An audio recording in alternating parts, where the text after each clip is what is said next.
Ask Evans, Episode 3, Chapter 10, Preparations for an Accident.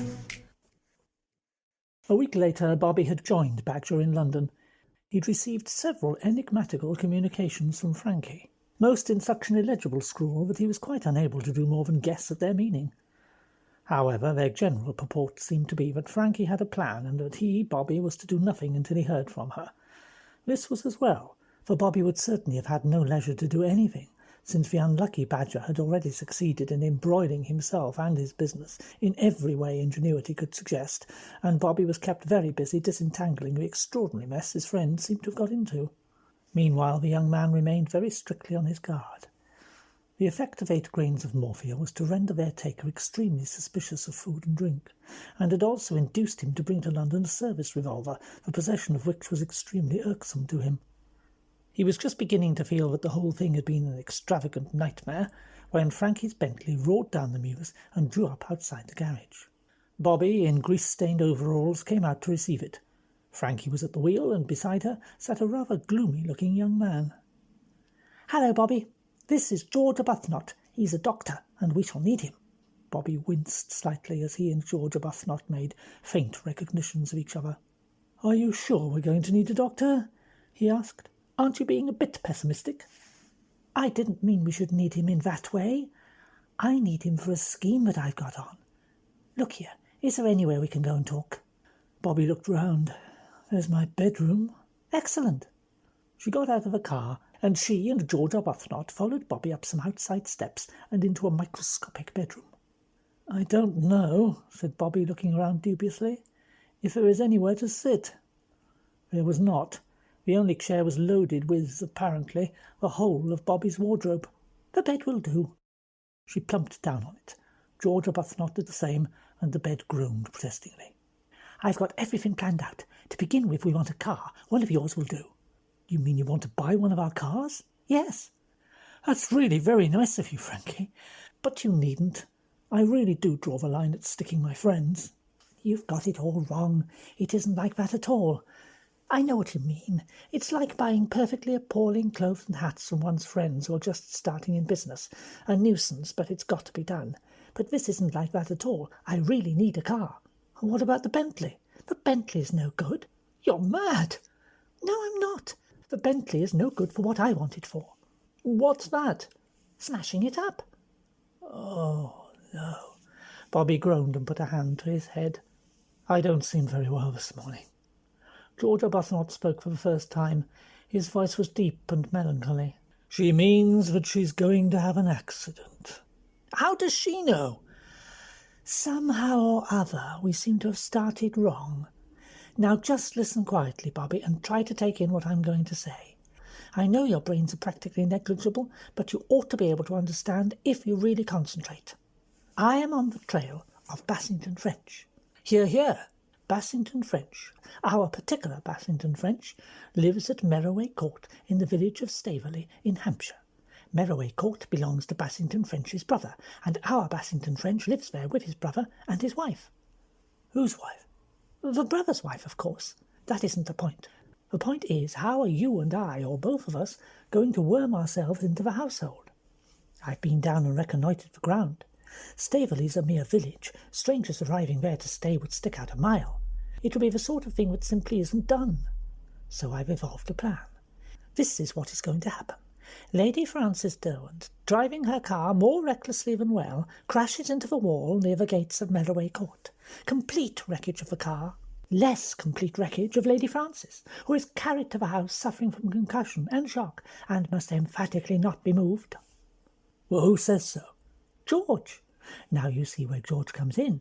We can't risk a strange doctor saying there's nothing the matter with me, or perhaps some officious person might pick up my prostrate form and take it to the local hospital. No, what happens is this. George is passing, also in a car. You'd better sell us a second one. He sees the accident, leaps out and takes charge. 'I am a doctor. Stand back, everyone.' That is, if there's anybody to stand back. 'We must take her into that house.' What is it? Merroway Court? That will do. I must be able to make a thorough examination. I am carried to the best spare room. The Bassington French is either sympathetic or bitterly resisting, but in any case George will overbear them. George makes his examination and emerges with his verdict. Happily, it is not as serious as he thought. No bones broken, but danger of concussion. I must on no account be moved for 2 or 3 days. After that, I shall be able to return to London. And then George departs, and it's up to me to ingratiate myself with the household. And where do I come in? You don't. But look here, my dear child, do remember that Bassington French knows you. He doesn't know me from Adam, and I'm in a frightfully strong position because I've got a title. You see how useful that is. It's not just a stray young woman gaining admission to the house for mysterious purposes. I am an earl's daughter, and therefore highly respectable, and George is a real doctor, and everything is quite above suspicion. Oh, I suppose it's all right. It's a remarkably well-planned scheme, I think. And I don't do anything at all. He still felt injured, much like a dog who's unexpectedly been deprived of a bone. This, he felt, was his own particular crime, and now he was being ousted. Of course you do, darling. You grow a moustache. Oh, I grow a moustache, do I? Yes. How long will it take? 2 or 3 weeks, I expect. Heavens! I'd no idea it was such a slow process. Can't you speed it up? No. Why can't I wear a false one? They always look false, and they twist or come off or smell of spirit gum. Wait a moment, though. I believe there is a kind you can get that's stuck on hair by hair, so to speak. It absolutely defies detection. I expect a theatrical wig-maker would do it for you. He'd probably think I was trying to escape from justice. Doesn't matter what he thinks. Once I've got the moustache, what do I do? Put on a chauffeur's uniform and drive the Bentley down to Staveley. Oh, I see. Bobby brightened. You see, my idea is this. Nobody looks at a chauffeur in the way they look at a person. In any case, Bassington French only saw you a minute or two, and he must have been too rattled wondering if he could change the photograph in time to look at you much. You were just a young golfing ass to him. It isn't like the Caymans who sat opposite you and talked to you and who were deliberately trying to sum you up. I'd bet anything that seeing you in a chauffeur's uniform, Bassington French wouldn't recognise you even without the moustache. He might just possibly think your face reminded him of someone, no more than that. And with a moustache, it ought to be perfectly safe. Now, tell me, what do you think of the plan? Bobby turned it over in his mind.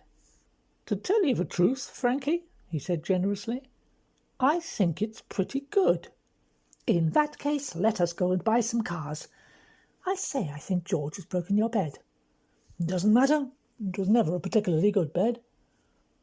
They descended to the garage, where a nervous-looking young man with a curious lack of chin and an agreeable smile greeted them with a vague "ho, ho, ho."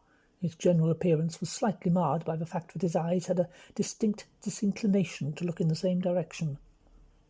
"Hello, Badger. You remember Frankie, don't you?" Badger clearly didn't, but he said "ho, ho, ho" again in an amiable manner. "Ho, ho, ho. Last time I saw you, you had your head downward in the mud, and we had to pull you out by the legs." Really? Well, that must have been Wales. Quite right, it was. I always was a putrid rider. I still am. Frankie wants to buy a car. 2 cars.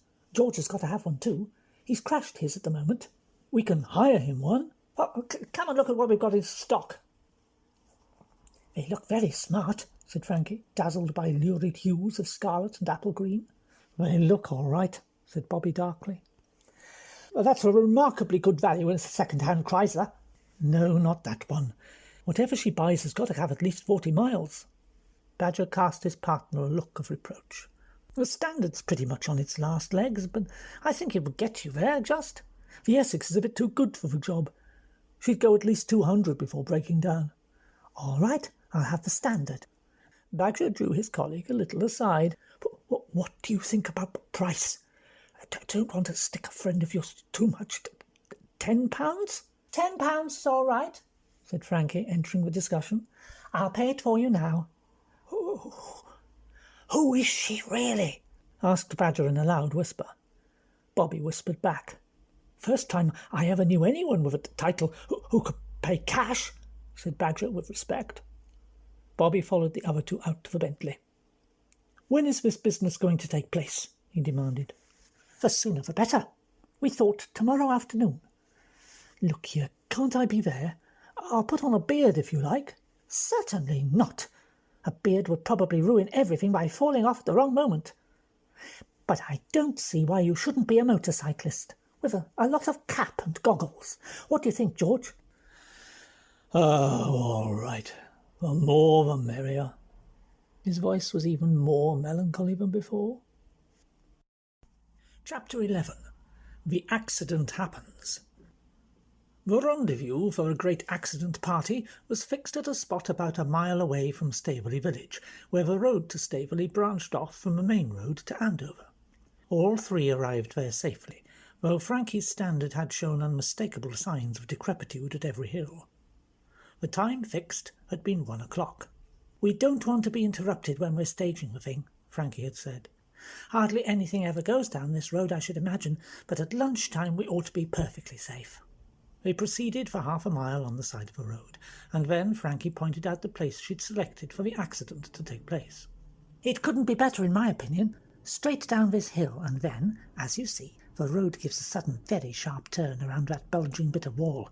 The wall is actually the wall of Merroway Court. If we start the car and let it run down the hill, it'll crash straight into the wall, and something pretty drastic ought to happen to it." "I should say so," Bobby agreed. "But someone ought to be on the lookout at the corner to be sure someone isn't coming around in the opposite direction." "Quite right. We don't want to involve anybody else in the mess and probably maim them for life.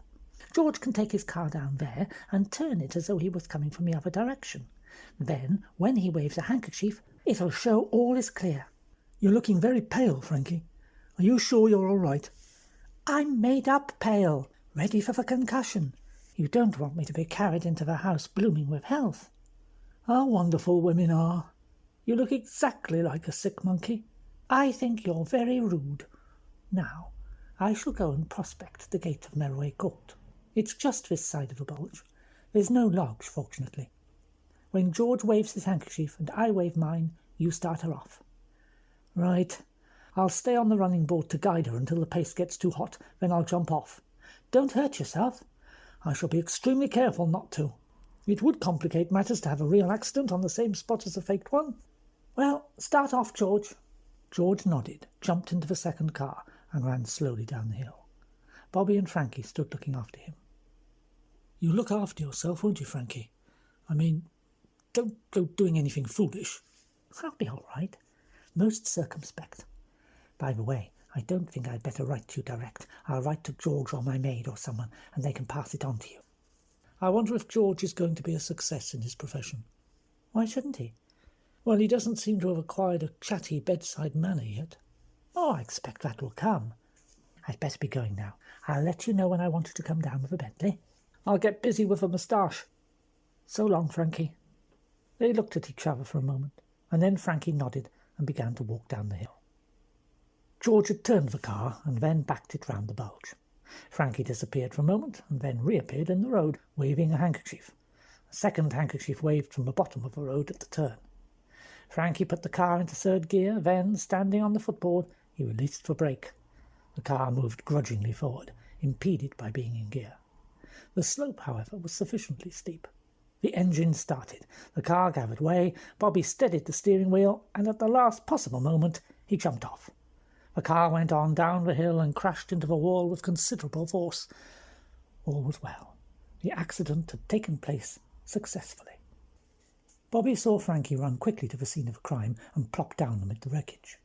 George in his car came round the corner and pulled up. With a sigh, Bobby mounted his motorcycle and rode away in the direction of London. At the scene of the accident, things were busy. "Shall I roll about in the road a bit to get myself dusty?" "Oh, you might as well. Here, give me your hat." George took it and inflicted a terrific dent on it. Frankie gave a faint, anguished cry. "That's the concussion. Now then, lie doggo just where you are. I think I heard a bicycle bell."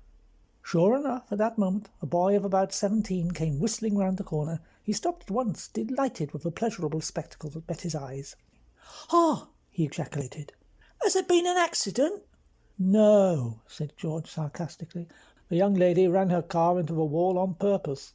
Accepting, as he was meant to do, this remark as irony rather than the simple truth which it was, the boy said with relish, "Looks bad, don't she? Is she dead?" "Not yet. She must be taken somewhere at once. I'm a doctor. What's this place in here? Merroway Court belongs to Mr. Bassington French. He's a J.P., he is. She must be carried there at once. Here, leave your bicycle, lend me a hand. Only too willing, the boy propped his bike against the wall and came to assist. Between them, George and the boy carried Frankie up the drive to a pleasant old-fashioned looking manor house. Their approach had been observed, for an elderly butler came out to meet them. There's been an accident, said George curtly. Is there a room I can carry the lady into? She must be attended to at once. The butler went back into the hall in a flustered way, and George and the boy followed him up closely, still carrying the limp body of Frankie. The butler had gone into a room on the left, and from there a woman emerged. She was tall, with red hair, and about 30 years of age. Her eyes were a light clear blue. She dealt with the situation quickly. "There's a spare bedroom on the ground floor. Will you bring her in there? Ought I to telephone for a doctor?" "I am a doctor. I was passing in my car and I saw the accident occur." "Oh, how very fortunate. Come this way, will you?" She showed them the way into a pleasant bedroom with windows giving to the garden. "Is she badly hurt?" "I can't tell yet." Mrs. Bassington French took the hint and retired. The boy accompanied her and launched out into a description of the accident as though he had actually been a witness of it. "Run smack into the wall she did, cars all smashed up. There she was, lying on the ground, her hat all dinted in, and the gentleman, he was passing in her car." He proceeded ad lib till he was got rid of with half a crown. Meanwhile, Frankie and George were conversing in careful whispers. "George, darling, this won't blight your career, will it? They won't strike you off the register or whatever it is they do?" "Probably, if it ever comes out." "It won't. Don't worry, George. I shan't let you down." "You did very well. I've never heard you talk so much." George looked at his watch. "I shall give my examination another 3 minutes." "What about the car?" "I'll arrange with a garage to have that cleared up." "Good." George continued to study his watch. Finally he said, with an air of relief, "Time." "George, you've been an angel. I don't know why you did it." "No more do I. Damn fool thing to do." He nodded to her. "Goodbye. Enjoy yourself." "I wonder if I shall." She was thinking of that cool, impersonal voice with a slight American accent. George went in search of the owner of it, whom he found waiting for him in the drawing-room.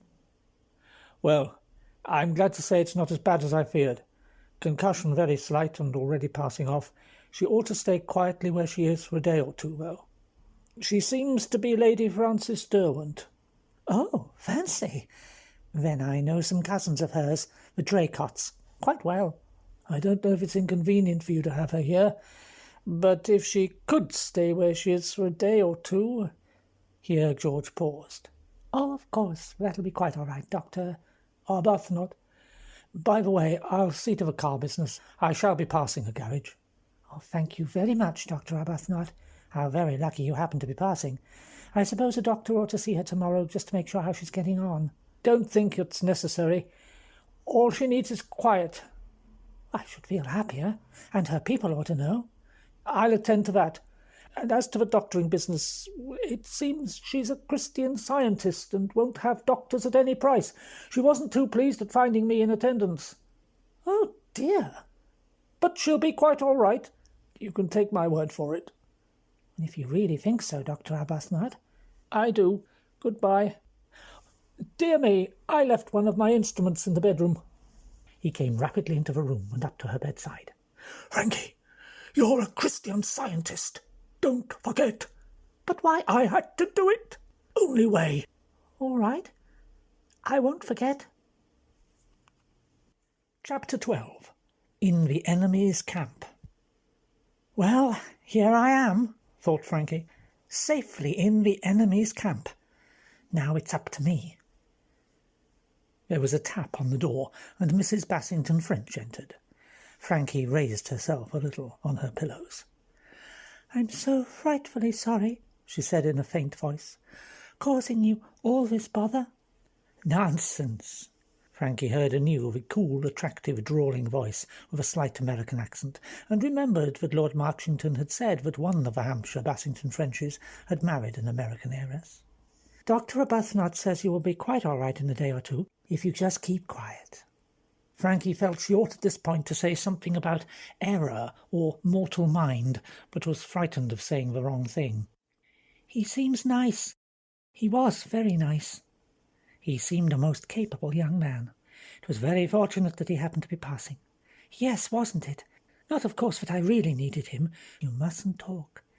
I'll send my maid along with some things for you, and then she can get you properly into bed. It's frightfully kind of you. Not at all. Frankie felt a momentary qualm as the other woman withdrew. Nice, kind creature, beautifully unsuspecting. For the first time she felt she was playing a mean trick on her hostess. Her mind had been so taken up with a vision of a murderous Bassington French pushing an unsuspecting victim over a precipice that lesser characters in the drama had not entered her imagination. Oh, well, I've got to go through with it now, but I wish she hadn't been so nice about it. She spent a dull afternoon and evening lying in her darkened room. Mrs. Bassington French looked in once or twice to see how she was, but did not stay. The next day, however, Frankie admitted the daylight and expressed a desire for company, and her hostess came and sat with her for some time. They discovered many mutual acquaintances and friends, and by the end of the day Frankie felt, with a guilty qualm, that they'd become friends. Mrs. Bassington French referred several times to her husband and to her small boy, Tommy. She seemed a simple woman, deeply attached to her home, and yet, for some reason or other, Frankie fancied she was not quite happy. There was an anxious expression in her eyes sometimes, but did not agree with a mind at peace with itself. On the third day Frankie got up and was introduced to the master of the house. He was a big man, heavy-jowled, with a kindly but rather abstracted air. He seemed to spend a good deal of his time shut up in his study. Yet Frankie judged him to be very fond of his wife, though interesting himself very little in her concerns. Tommy, the small boy, was 7, and a healthy, mischievous child. Sylvia Bassington French obviously adored him. "It's so nice down here," said Frankie with a sigh. She was lying out on a long chair in the garden. "I don't know whether it's the bang on the head, or what it is, but I just don't feel I want to move. I'd like to lie here for days and days." "Well, do," said Sylvia Bassington French in her calm, incurious tones. "No, really, I mean it. Don't hurry back to town. You see, it's a great pleasure to me to have you here. You're so bright and amusing, it quite cheers me up." So, she needs cheering up, flashed across Frankie's mind. At the same time, she felt ashamed of herself. "I feel we have really become friends." Frankie felt even more ashamed. It was a mean thing she was doing. Mean, mean, mean. She would give it up. She'd go back to town. "It won't be too dull here. Tomorrow my brother-in-law is coming back. You'll like him, I'm sure. Everybody likes Roger." "He lives with you?" "Off and on. He's a restless creature. He calls himself a ne'er-do-weel of the family. Perhaps it's true in a way. He never sticks to a job for long. In fact, I don't believe he's ever done any real work in his life. But some people are just like that, especially in old families. And they're usually people with a great charm of manner. Roger is wonderfully sympathetic. I don't know what I should have done without him this spring, when Tommy was ill." "What's the matter with Tommy?" "He had a bad fall from the swing. It must have been tied onto a rotten branch, and the branch gave way. Roger was very upset because he was swinging the child at the time. You know, giving him high ones, such as children love. We thought at first Tommy's spine was hurt, but it turned out to be very slight injury. He's quite all right now." "He certainly looks it," said Frankie, smiling, as she heard faint yells and whoops in the distance. "I know. He seems in perfect condition. It's such a relief. He's had bad luck in accidents. He was nearly drowned last winter." "Was he really?" said Frankie thoughtfully. She no longer meditated returning to town. A feeling of guilt had abated. Accidents. Did Roger Bassington French specialize in accidents, she wondered? "If you're sure you mean it, I'd love to stay a little longer. But won't your husband mind my butting in like this?" "Henry? No, Henry won't mind. Henry never minds anything, nowadays." Frankie looked at her curiously. If she knew me better, she'd tell me something, she thought. I believe there's lots of odd things going on in this household.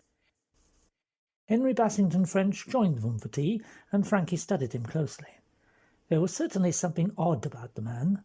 His type was an obvious one, a jovial, sport-loving, simple country gentleman, but such a man ought not to sit twitching nervously, his nerves obviously on edge. now sunk in an abstraction from which it was impossible to rouse him, now giving out bitter and sarcastic replies to anything said to him. Not that he was always like that. Later that evening at dinner he showed out in a quite new light. He joked, laughed, told stories, and was, for the man of his abilities, quite brilliant. Too brilliant, Frankie felt. The brilliance was just as unnatural and out of character. "He's got such queer eyes. They frighten me a little." And yet, surely, she did not suspect Henry Bassington French of anything.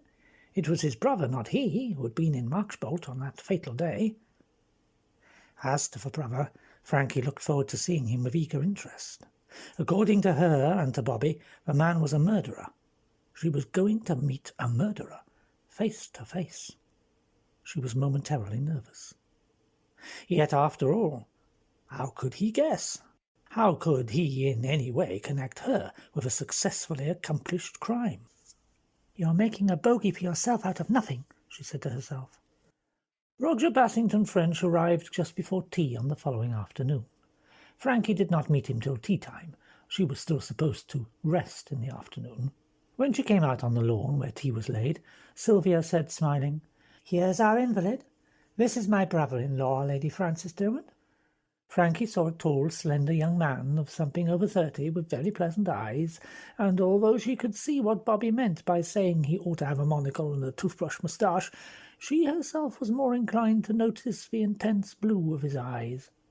They shook hands. "I've been hearing all about the way you tried to break down the park wall." "I'll admit I'm not the world's best driver, but I was driving an awful old rattletrap. My own car was laid up, and I bought a cheap second-hand one. She was rescued from the ruins by a very good-looking young doctor. He was rather sweet."